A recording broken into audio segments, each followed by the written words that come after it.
Assalamualaikum warahmatullahi wabarakatuh. Yang terhormat Ibu Muplihah Eskom IMM serta teman-teman yang saya cintai. Sebelumnya izin memperkenalkan diri. Nama saya Maulidiawati dengan NIM 11102000473.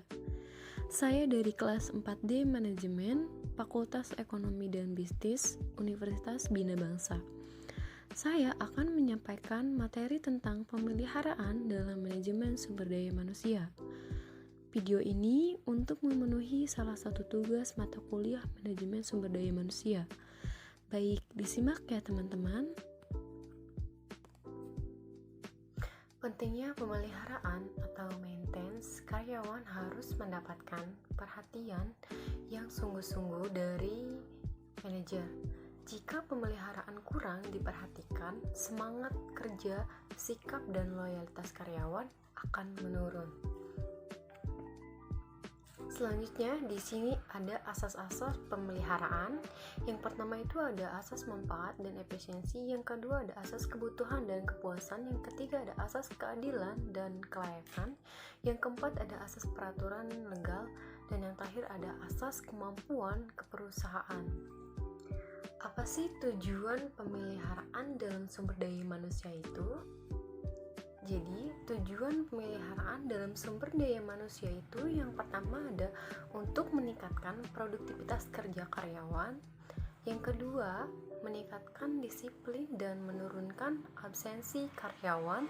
Yang ketiga, meningkatkan loyalitas dan menurunkan turnover karyawan. Yang keempat, memberikan ketenangan, keamanan, dan kesehatan karyawan. Yang kelima, meningkatkan kesejahteraan karyawan dan keluarganya.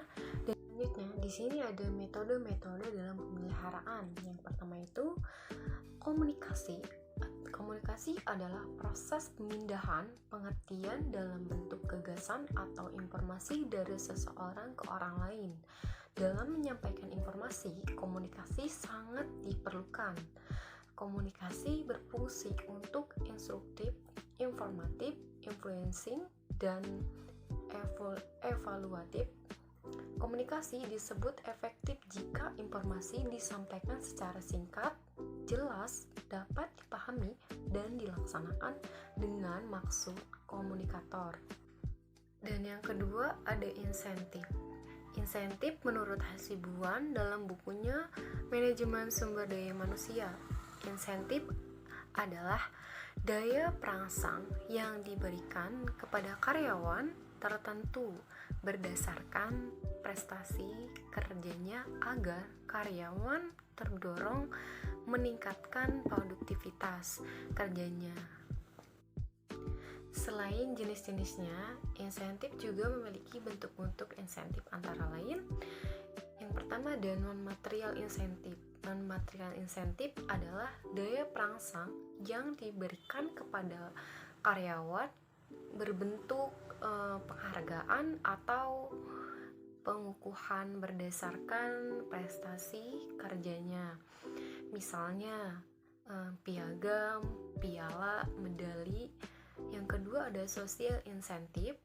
Social insentif adalah daya perangsang yang diberikan pada karyawan berdasarkan prestasi kerjanya berupa fasilitas dan kesempatan untuk mengembangkan kemampuannya seperti promosi, mengikuti pendidikan atau naik gaji. Yang terakhir ada material insentif adalah daya perangsang yang diberikan pada karyawan berdasarkan prestasi kerjanya berbentuk uang dan barang. Material insentif ini bernilai ekonomis sehingga dapat meningkatkan kesejahteraan karyawan dan keluarganya. Selanjutnya, ada pengertian dan program kesejahteraan menurut Hasibuan dalam bukunya Manajemen Sumber Daya Manusia. Nah, jadi kesejahteraan menurut Hasibuan adalah balas jasa pelengkap material dan non-material yang diberikan berdasarkan kebijaksanaan. Jadi, apa sih tujuan kesejahteraan?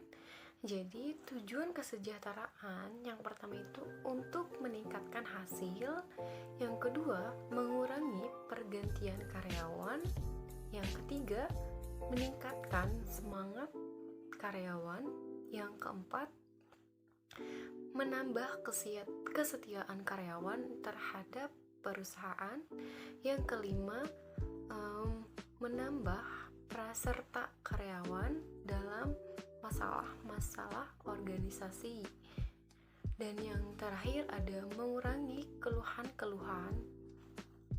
Jenis-jenis kesejahteraan yang pertama itu ada jaminan hari tua, yang kedua ada tunjangan, yang ketiga ada jaminan kesehatan, yang keempat ada perumahan atau akses memiliki rumah, dan yang kelima ada asuransi kecelakaan dan jaminan keselamatan kerja, dan yang keenam ada penasihat keuangan, koperasi, dan perlindungan finansial, yang ketujuh ada cuti olahraga atau hiburan lainnya.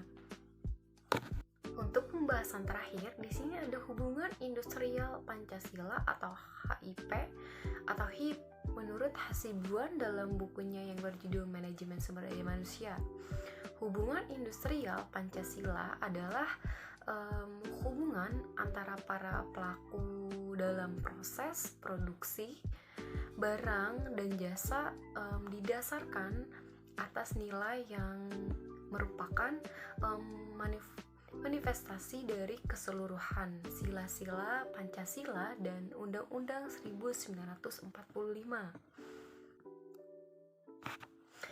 Pembahasan selanjutnya di sini ada keselamatan dan kesejahteraan kerja, keselamatan dan kesehatan kerja atau K3 akan menciptakan terwujudnya pemeliharaan karyawan yang baik.